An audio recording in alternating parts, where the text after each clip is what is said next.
저게 지금 다 마령에서 담아온 마령 바로 코앞에 있는 수국들이 오늘 걸려있는 사진들 전부입니다. 가져가게 된 배경은 그 어르신 한 분을 장수사진을 찍어달라고 그래서 카메라를 갖고 오라고 전화가 왔어요. 그래서 제가 또 안 가져가면 또 이제 혼날 것 같고 해서 카메라를 이제 가지고 이제 갔는데 또 뒤에 사족을 달기를 수국이 예쁘니까 수국 찍을 렌즈도 갖고 와 그러더라고요. 그래서 제가 이제 가져가서 담아온 결과물들이 이런 겁니다. 오늘은 질문을 좀 하나 드리고 싶은데, 여러분 사는 것이 좀 행복하십니까? 한번 옆에 지체들에게 한번 물어봐 주십시오. 좀 사는 게 좀 행복하십니까?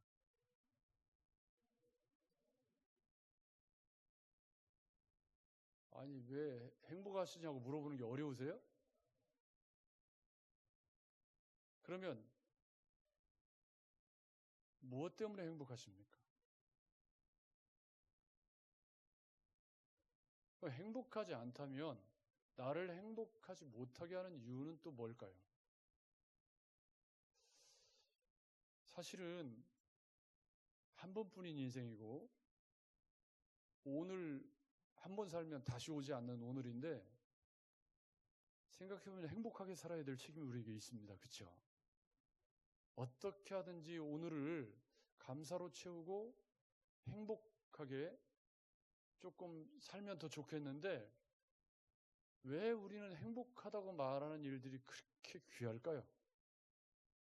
언제 참 감사하다, 행복하다 그렇게 말해보신 적이 언제 기억이 나시나요? 그래도 여러분이 막 큰 소리로 아멘을 하셔서 제가 오? 하고 깜짝 놀라긴 했습니다만은, 그러면 왜 우리는 행복하다는 말을 못하고 사는 걸까? 무엇이? 한 번뿐인 인생이고 지나가면 다시 오지 않을 오늘인데, 그 오늘을 왜 이렇게 힘들게 불행하게 어렵게 사는 이유가 뭘까? 저는 오늘 말씀이 그것들 가운데 하나를 이야기해 주고 있다고 생각을 하게 되었습니다. 오늘 말씀을 살펴보시는 중에 우리의 인생에 부닥쳐오는 내 생각과 다르거나 나의 뜻대로 잘 되어지지 않는 상황에 우리가 부닥치게 되었을 때, 혹은 내가 원하지 않는 일을 해야 될 상황에 부닥치게 되었을 때, 그럴 때 우리의 행복이 막 산산조각으로 끼어져 나가죠. 그런데 생각을 바꿔서 생각해보면 인생을 내가 하기 좋은 것만 하고 사는 사람이 어디가 있어요? 여러분, 그렇죠? 그러면 내가 하기 좋지 않은 일도 기왕이면 감사하면서 내가 이걸 할 수 있으면서 하면 얼마나 좋겠어요. 사실은 제가 이제 그 처음에 꽃 얘기를 왜 했냐면, 가서 이제 사진을 찍는데 날이 덥더라고요. 근데 이제 카메라도 오래간만에 들고 막 하니까 막 덥고 막 별로 즐겁지 않게 찍었어요. 근데 이제 갖고 결과물을 이렇게 보니까 잠깐 찍었는데 조금 좋더라고요. 여러분 수국 예쁘고 좋잖아요. 그래서 이렇게 잠깐 찍어도 이렇게 결과물이 이렇게 예쁘게 나오니까 참 행복하다. 근데 더위에 땀 흘리고 수고하지 않고 행복해지는 비결은 없는 거겠죠. 그러면 그 과정도 행복해야 되는데 제가 그 과정에 별로 행복하지 않았구나 하는 생각을 해보면서, 오늘 사도 바울이 이제 밀레도에서 에베소의 장로들을 청해서 그들에게 은혜의 말씀께 당신들을 부탁합니다 하고 설교를 하고, 내가 눈물로 훈계했던 말씀을 좀 잘 기억해 주십시오 하고 그냥 목을 어긋맞추고서 이렇게 헤어졌어요. 그리고서 이제 우리 그 PPT 두 번째 걸 좀 보여주시겠습니까? 지도. 거기 보면 1절에 우리가 이제 밀레드에서 그들을 작별하고 배를 타고 고스로 가서 이튿날 로도에 이르러 거기서부터 바다라로 가서 베니게로 건너가는 배를 만나고 타서 가다가 구브로를 바라보고, 저기 이제 화살표에 보면 구브로가 큰 글씨로 있죠? 네, 구브로를 바라보고 이를 왼편에 두고 수리아로 항해하여 두로에 상륙했다 그럽니다. 두로는 지금 제가 볼 때 화면의 오른쪽에 제일 아래쪽에 보면 두로, 또 톨레마이, 가이사랴 이렇게 예루살렘 이렇게 보이죠. 그러니까 지도상으로 보면 예루살렘하고 가이사랴가 굉장히 가깝구나 하는 걸 알 수가 있습니다. 그렇죠? 그래서 그런 여정으로 이제 간 이야기를 하고 있는 겁니다. 그런데 이제 두로에서 배가 일주일을 머무는 거예요. 저기 보면 지도상으로 보면 제일 오른쪽 아래쪽에 제일 위쪽에 두로가 있죠. 그 두로라는 도시가 뭐 성경에 많이 나오잖아요. 두로와 시돈. 항구 도시로 유명하고 번영과 부패의 표본이었던, 책망의 대상이 되었던 그런 두로였는데, 에스겔서와 이사야서 같은데 두로를 향한 신랄한 책망들이 곳곳에 기록이 되어져 있는 바로 그 두로입니다. 그 두로에서 이제 일주일을 있는데 거기에 제자들이 이래를 머무는데 제자들이 거기에 있었다 그 말이에요.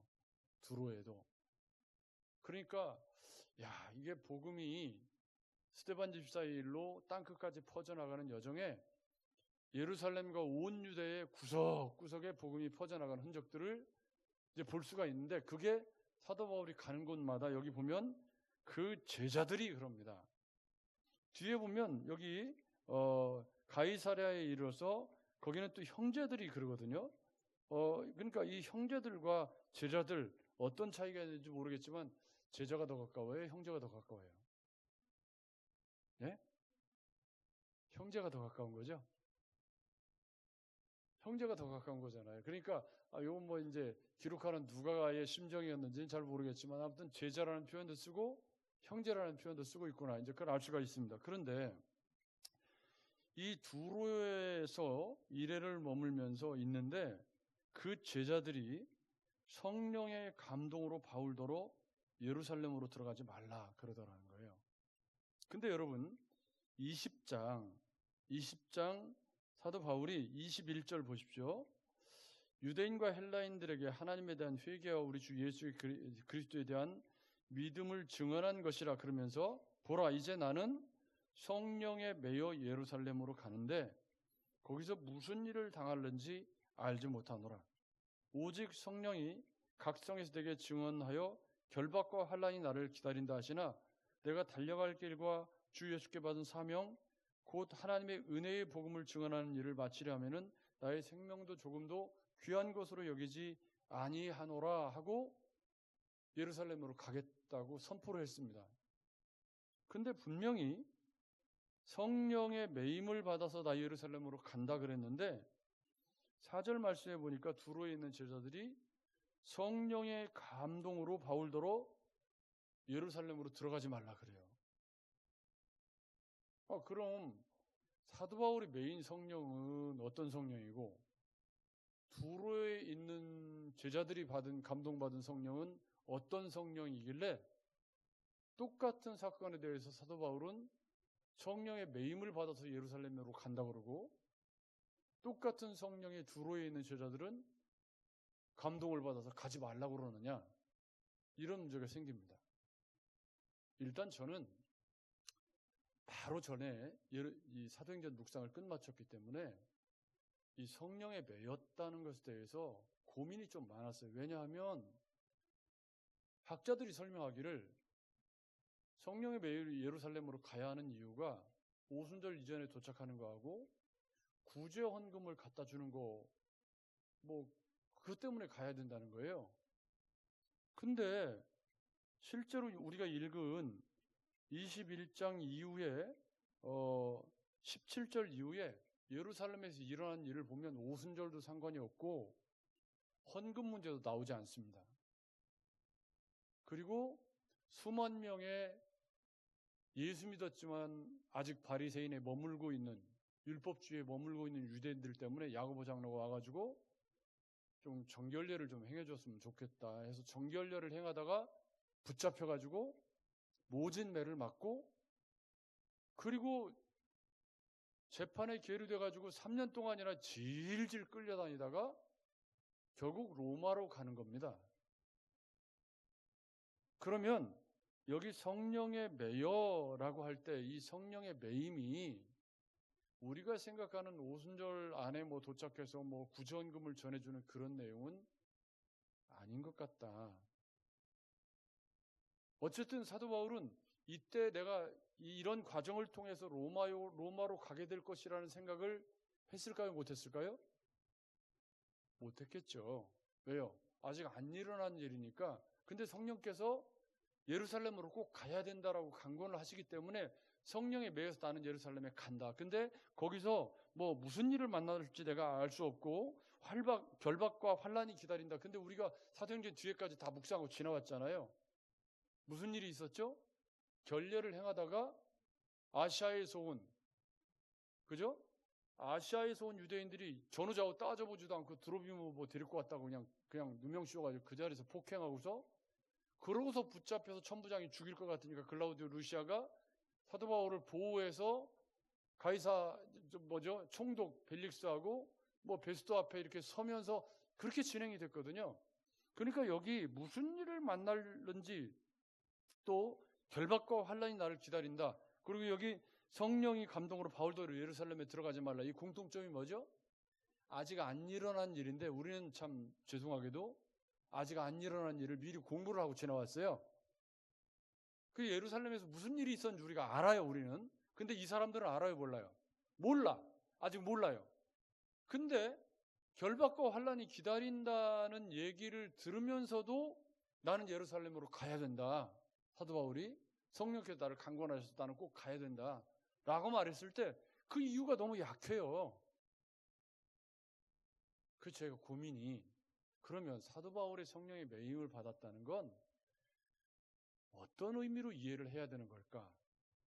제가 사도행전 묵상을 마치고 다시 되돌아와서 이 본문을 설교하게 되었을 때 이건 로마로 보내기 위한 하나님의 섭리가 사도 바울을 성령의 강권하심으로 예루살렘으로 올라가게 하신 것이구나. 그렇게 깨달아졌습니다. 그때 사도 바울이 이걸 알았을까요? 몰랐을까요? 몰랐죠. 그냥 예루살렘으로 가라고 하는데 가서 무슨 일을 만날지 뭐 환난과 결박이 기다리고 하는데 아직 미지수예요. 두렵고 뭐 어려운 일이죠. 그러니까 뭐 너무 성령이 강권하셔서 예루살렘으로 가라고는 하는데 이게 가야 되는 정확한 이유를 사도 바울 자신도 성령이 강권하시니까 내가 가긴 가지만 정확한 이유를 알지 못했을 가능성이 큽니다. 여기 보면 나는 성령의 예루살렘으로 가는데 거기서 무슨 일을 당할지 내가 모르고 환난과 결박이 기다린다고 하지만 내가 로마 가야 되기 때문에 예루살렘 가야 된다 그렇게 말하지 않았거든요. 그럼 사도 바울이 거기서 그 결박당하고 뭐 그 재판 과정을 통해서 가이사에게 상소하고 해서 내가 로마로 가게 될 것을 이때 20장의 사도 바울이 알았어요? 몰랐어요? 몰랐죠. 이건 알 수가 없는 거죠. 다만 성령께서 가야 된다 예루살렘으로 그렇게 강권하시기 때문에 거기다가 뭐 오순절 안에 가야 된다 뭐 헌금 그건 큰 이유가 안 되는 것 같고 왜냐하면 다음 이어지는 이야기 21장 다음 이어지는 이야기가 그런 얘기 하나도 안 나와요. 그런 걸 보면 여기서 성령의 매여라는 표현은 무조건 예루살렘으로 가야 된다. 다른 설명을 댈 수 없는데 나는 가야 된다라고 하는 매임이 있었던 것이 사도 바울의 심정이라는 걸 알 수가 있습니다. 그렇다면 4절의 제자들이 성령의 감동으로 예루살렘으로 들어가지 말라. 이 사람들도 왜 이렇게 말하는 겁니까? 자, 조금 접어두고 거기서 이제 두로에서 여러 날을 지낸 후에 이제 떠나가는데 그들이 다 처자와 함께 성문 밖까지 전송하며 지금 어디로 가고 있죠? 사도 바울이? 예루살렘으로 가고 있어요. 근데 성령의 감동을 받아서 환난과 박해가 기다린다고 말했는데 귀뚱으로 들은 척도 안 했는지 아무튼 그냥 가고 있어요. 근데 별 얘기가 없고 여기서는 어떻게 돼 있죠? 잘 환송하고 보내주었다. 따뜻하게 잘 환송하고 그래서 무릎 꿇어 기도하고 작별을 한 후에 우리는 배에 오르고 그들은 집으로 돌아가서 두로에서 떠나 항해를 마치고 돌레마이에서 형제들의 안부를 묻고 하루 있다가 가이사랴에 도착을 했다. 그런 이야기입니다. 가이사랴에 도착을 했더니 거기에 누가 있냐면 빌립 집사가 거기서 목회를 하고 있어요. 그때로부터 이미 스데반 집사 사건으로부터 20여 년이 훌쩍 지난 상황입니다. 근데 이 빌립 집사 가이사랴에서 훌륭한 목회자가 되어서 딸들이 넷인데 전부 시집도 안 가고 예언을 하고 있더라. 저는 이 기사를 여기에 왜 넣어두었을까?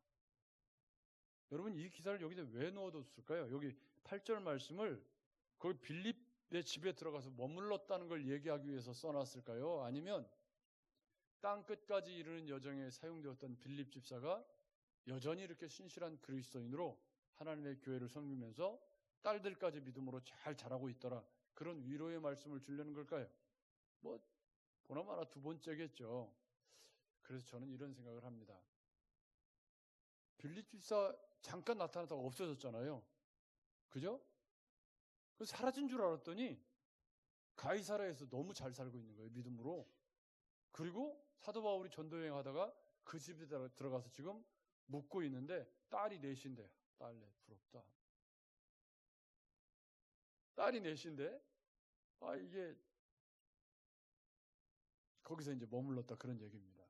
여러분, 믿음으로 산다는 건 어쩌면 블랭크로 처리되어 있는 그 기간, 그러니까 빌립 집사가 막 역동적으로 사역할 때 말고 블랭크로, 이게 빈칸으로 처리되어 있는 그 기간을 어떻게 사느냐가 더 중요하다. 큰 사건 사고가 없었지만 그 큰 사건 사고가 없는 기간을 믿음으로 성실하게 잘 살아온 증거가 8절인 거죠. 여러분, 박해 때문에 흩어져 가지고 가이사랴에 정착할 수밖에 없었던 빌립 집사입니다. 그죠? 그분이 사마리아 전도하셨고 에티오피아 내시도 만났고 그랬잖아요. 근데 이분이 예루살렘 턱 밑은 아니지만 아무튼 뭐 우리로 말하면 뭐 김제나 군산쯤 될 수 있을지 더 멀지 모르겠는데, 예루살렘에서 안디옥까지가 480km라고 그랬잖아요. 근데 거리상으로 보면 지금 여기 가이사랴는 그렇게 멀지 않거든요. 근데 거기에 머물러서 그 사도 바울이 전도자로 20년을 살아오는 동안 빌립 집사는 가이사랴에 정착을 해서 믿음 좋은 믿음의 딸들을 낳아서 잘 살고 있더라. 아멘. 여러분, 우리 인생이 블랭크로 기록이 되어져 있는 그 부분이 이렇게 믿음으로 잘 살아왔던 신실함의 그런 기록이라면 이건 진짜 잘 산 거예요. 왜냐하면 사건 사고가 없었다는 말이기도 하고, 사건 사고가 없었지만 믿음으로 잘 살고 있더라, 지난 20년 동안. 그런 얘기입니다. 저는 인생에 아무 일도 안 일어나면 제일 좋겠지만 여러 가지 일들이 일어납니다. 처음에 제가 드렸던 질문을 생각해 보시면서 왜 행복하지 않은 건가라는 이야기를 지금부터 하려고 하는데, 가이사랴에서 이제 거기서 있는데 10절입니다. 여러 날 거기 머물러 있는데 아가보라고 하는 선지자가 유대로부터 내려왔어요. 유대라고 하는 건 예루살렘이겠죠. 예루살렘에서 내려와가지고 우리에게 와서 바울의 띠를 가져다가 자기 수족을 잡아매고 말하는 거예요. 바울의 띠를 가져다가 자기를 막 묶어매고, 그러니까 이건 뭐죠? 눈으로 보여주는 말씀인 거죠. 굉장히 얼마나 충격이 세요. 근데 야가보가 자기 수족을 잡아매고 말하기를, 성령이 말씀하시되 예루살렘에서 유대인들이 이같이 이 띠 임자를 결박하여 이방인의 손에 넘겨준다 라고 이야기를 하고 있습니다. 우리는 이 이야기를 먼저 읽고 지나왔기 때문에 알고 있어요. 그죠? 예루살렘에서 결례 행하다가 붙잡혀가지고 글라우디오 루시아 천부장에게 넘겨졌다가 벨릭스에게 넘어간 이방인에게 넘겨준다는 내용을 이미 다 알고 있는데, 아직 그 일이 일어나기 전이에요. 전인데 가이사랴에서 이 아가보라고 하는 분이 꽤 유명한 분이었다고 그래요. 그래서 이분이 예루살렘에서 그 예언을 하는데, 이게 아가보를 갑자기, 이제 이 사람들이 이 아가보가 글라우디오 때에 어떤 예언을 한 것이 성취가 되었고 기근을 예언했다고 그래요. 기근을 아가보가 예언했는데 그게 글라우디오 때에 성취가 AD 46년에 성취가 되었기 때문에 그때 당시에 아가보의 명성은 절정을 달리고 있었고 그런 아가보가 예루살렘에 내려와 가지고 사도 바울의 예루살렘에 대해서 이야기를 하는데 당신 예루살렘에 가면 이렇게 됩니다 하고 결박을 해가지고 얘기를 하는 거예요. 그러니까 우리가 그 말을 듣고 근데 여기 뭐라고 말씀하고 있는 11절에 성령이 말씀하시되 그럽니다. 미치겠네요. 분명히 사도 바울은 성령에 매여서 지금 강건하심 때문에 예루살렘으로 가고 있다는 거예요. 근데 두로에 있는 사람들도 성령이 감동을 받았다고 하고 아가보도 와가지고 성령이 말씀하실 때 이렇게 된다. 근데 여러분 잘 보셔야 되는 게 있어요. 그게 뭐냐면 두로 사람들이 성령의 감동을 받아서 가지 말라. 또 아가보가 성령이 말씀하시기를 이와 같이 된다. 이 말은 뭘 얘기하냐면 예루살렘에 가면 환난과 핍박이 기다린다. 그 얘기를 하고 있는 거예요. 그러니까 같은 성령이 다른 얘기를 한 게 아니라 같은 얘기를 지금 하고 있어요. 사도 바울에게도 뭐라고 그랬죠? 예루살렘에 가면 환난과 결박이 당신을 기다린다.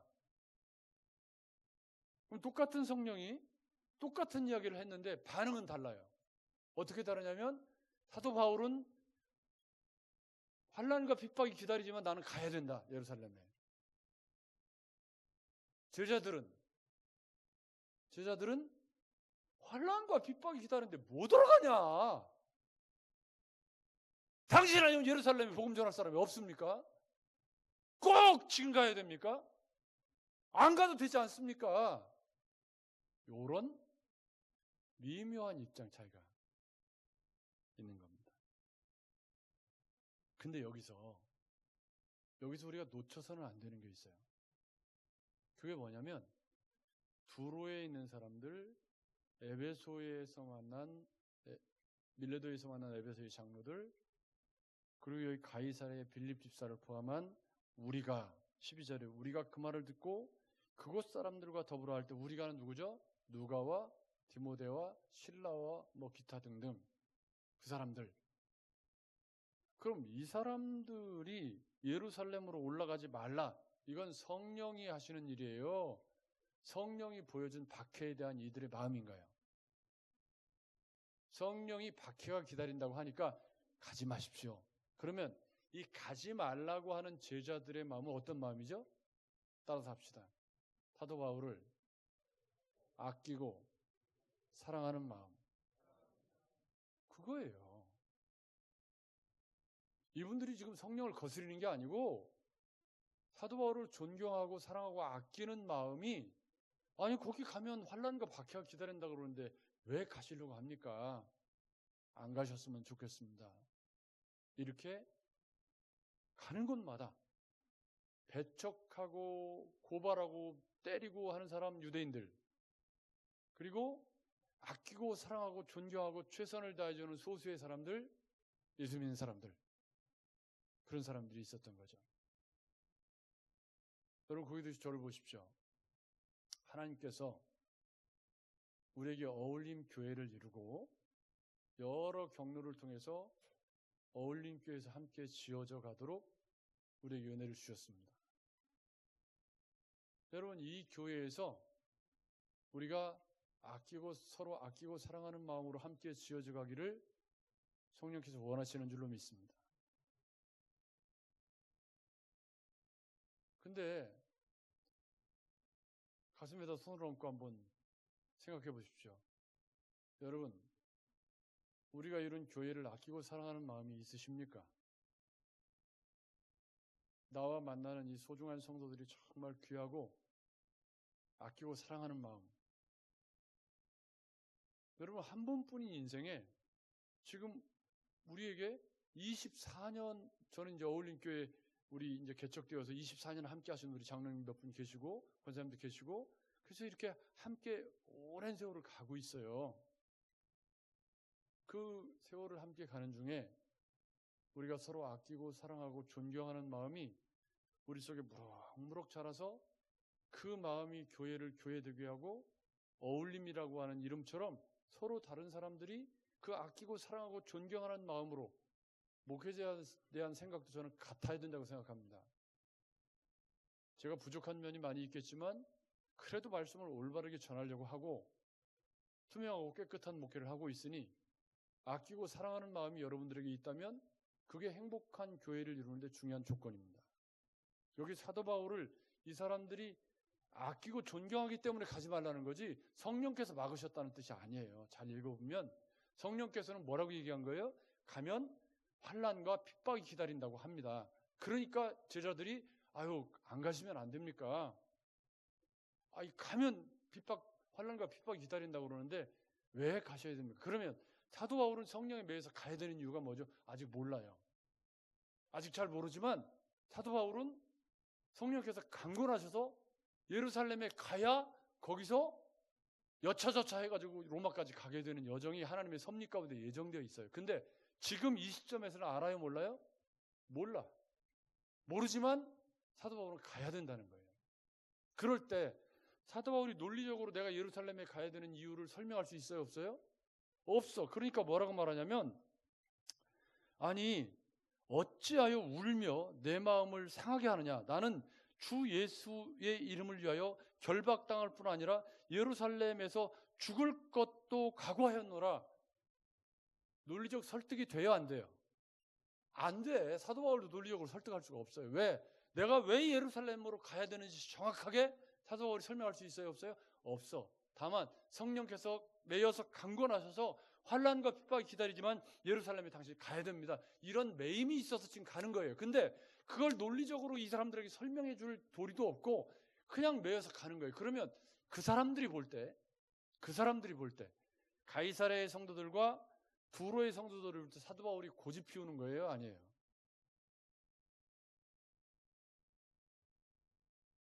논리적으로 잘 설명이 안 되고 성령께서 자기들도 성령이 감동을 받아서 환난과 핍박이 기다린다는 걸 자기들도 알았단 말이에요. 그러면 안 가도 되잖아요. 안 가도. 아끼는 마음이 너무 커져서 사도 바울하고 대판 싸웠다. 이 본문이 이렇게 끝나서 교회가 쪼개졌다. 이렇게 끝났다면 어떻게 되는 거죠? 이 이야기는 제일 불행한 이야기예요. 아끼는 마음이 너무 커서 사도 바울이 성령에 매여서 갈 수밖에 없는 그 심정을 거슬려 가지고 가시면 안 돼요 정도가 아니라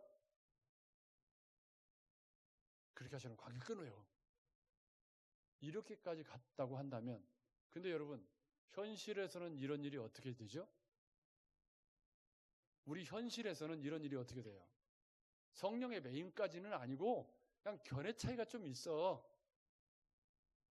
또 내가 원하는 대로 잘 안 돼요. 뭐가? 행복이 산산조각 나죠. 여러분 교회 신앙생활을 하다가 신앙생활하는데 다 내 마음에 좋은 일만 있으면 그게 어디 주님 다시 오셔서 이루어진 천국이지 뭐 이 세상에 이루어진 교회가 어디 그런 교회가 어디가 있어요. 다 내 마음에 드는 사람 내 뜻대로 움직여주는 사람이 어디가 있냐고 세상에. 그런 교회가 세상에 어디 있어요. 그러면 교회에서 언짢은 일 생겨요 안 생겨요? 왜 대답을 못해. 생기지. 그럼 교회에서 견해 차이가 생겨요 안 생겨요? 나도 분명히 기도하는 사람이고 말씀 보고 성경 묵상하는 사람이에요. 근데 목사님이 이렇게 해야 된다고 그러는데 내 생각하고 달라. 어떻게 해야 되죠? 여러분 우리 삶이 행복해지지 않는 건 내 뜻대로 안 되는 게 너무 많아요. 근데 교회 일도 지금 이게 같은 성령이 하시는 일인데 견해 차이가 있어요 없어요? 있어. 제자들이 조금 말렸어요? 엄청 심하게 말렸어요? 조금 말린 것 같지는 않죠? 엄청 말린 거예요 지금. 근데 기어이 가겠다는 거예요 사도 바울이. 왜 가야 되는지도 논리적으로 설득도 못해요. 근데 가야 된대. 환난과 왜 울어서 날 마음 상하게 하냐. 나 가야 된다. 나 환난과 핍박이 기다리지만 나 가야 돼. 이게 사도 바울의 논리야. 그러면 논리적으로 설득이 되는 얘기예요? 안 되는 얘기예요? 안 되는 얘기예요. 그럴 때 여러분이라면 어떻게 하시겠습니까? 목사님 마음대로 하세요! 오늘 왜 이렇게 고함을 쳐? 빨리 말해라! 이러면 어떻게 되는 거죠? 다 깨지는 거예요. 행복도 깨지고 다 깨지는 거죠. 근데 오늘 결론이 어떻게 났나요? 같이 읽어볼까요? 시작. 14절 시작. 그가 권함을 받지 아니하므로 우리가 주의 뜻대로 이루어지이다 하고 그쳤노라. 아멘. 아멘. 야, 이게 놀랍다. 한번 따라서 합시다. 주의 뜻대로 이루어지이다. 우리가 그러고 멈출 수 있나요? 우리가 그렇게 멈출 수 있다면 우리는 무지하게 성숙한 사람들입니다. 우리 인생에 우리가 행복해지지 않은 일들이 우리의 삶에 지뢰밭처럼 널려 있어요.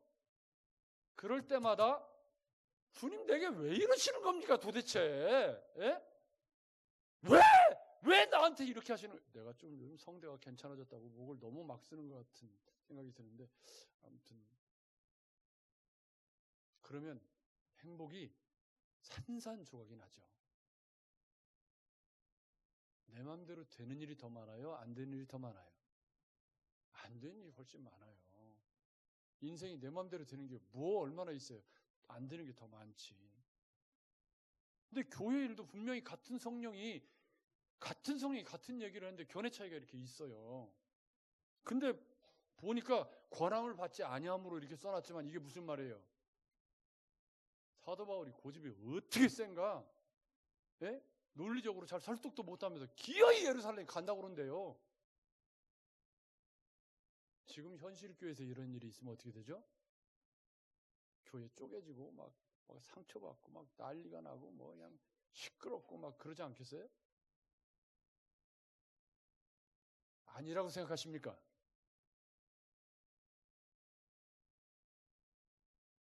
우리는 물어보셔야 합니다. 지금 그거 당장 결정 안 해도 인생이 끝나는 것도 아니야. 그 견해 차이 그거 별거 아니거든요. 지나고나 별것도 아니에요. 근데 왜 그거에 목숨 걸고 우리의 행복을 다 산산조각 내고 이 사람들처럼 우리가 주의 뜻대로 이루어지기를 원합니다 하고 그치지를 못하는 걸까요? 우리는 왜 우리는 그걸 못하는 걸까요? 그게 안 돼서 우리의 삶의 행복이 산산조각 나는 거예요. 그게 꼭 이런 일이 아니고 다른 일도 많거든요. 우리 삶에. 그죠? 내가 하고 싶은 일도 있고 자녀들도 내 마음대로 안 되고 우리 삶에 부딪혀오는 문제가 어디 이런 고상한 이유 말고도 내 마음대로 안 되는 일이 우리 삶에 많아요. 그죠? 내가 말했는데 아내가 안 들어주기도 하고 살다 보면 그런 일이 얼마나 많아요. 굉장히 많잖아요. 여러분 많죠? 많은데 그 많은 상황이 부닥쳐 올 때마다 우리의 삶의 행복이 깨져요? 안 깨져요? 깨져요. 내 마음대로 안 되니까. 그럴 때 우리가 주의 뜻대로 이루어지이다 라는 이 위대한 신앙 고백은 사도 바울을 향한 하나님의 섭리는 우리가 사도행전 뒷부분을 읽어봐서 아는데 이 과정을 통해서 사도 바울을 어디로 데리고 가려고 그래요? 예루살렘으로 보내려고 해요. 그 과정이 좀 복잡해. 우리가 다 알 수 없어요, 그거. 여기 이 사람들이 알 수 있어요? 몰라. 그럼 주의 뜻대로 이루어지기를 원합니다가 어떻게 됐죠? 사도 바울이 로마로 가서 끝났어요. 아멘. 그러면 성령에 매여서 로마로 가야 되는 사도 바울이 예루살렘으로 가야 되는 이유가 언제 밝혀졌냐면 로마로 가서 밝혀진 거잖아요. 이 말은 무슨 얘기예요? 하나님의 섭리를 우리가 다 알 수 없다. 우린 다 현재를 살기 때문에 앞으로 어떻게 될지 몰라요. 그러면 지금 우리 삶에 부딪혀오는 내 견해와 다른, 내가 원하는 것과 다른 일들이 나중에 어떻게 결론이 날지는 살아봐야 알아. 아직도 인생이 끝난 것도 아니에요. 그런데 왜 우리는 어떤 상황이 내게 닥치면, 이런 상황, 이와 유사한 상황이 닥치면 인생이 마치 끝난 것처럼 우리 삶을 스스로 불행하게 만드는 걸까요?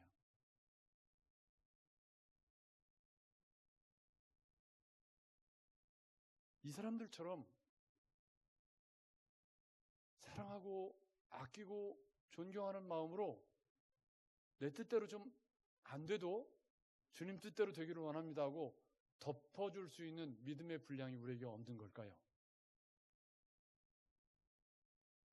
그것이 가정에서 내 자녀의 일이고, 직장에서 사람들과의 만남의 일이고, 삶에 부딪혀오는 수많은 문제들의 일이고, 또 우리 건강의 문제이기도 하고. 제가 어제 어떤 제 친구하고 식사를 하는데 보청기를 끼기로 했다고 그래요.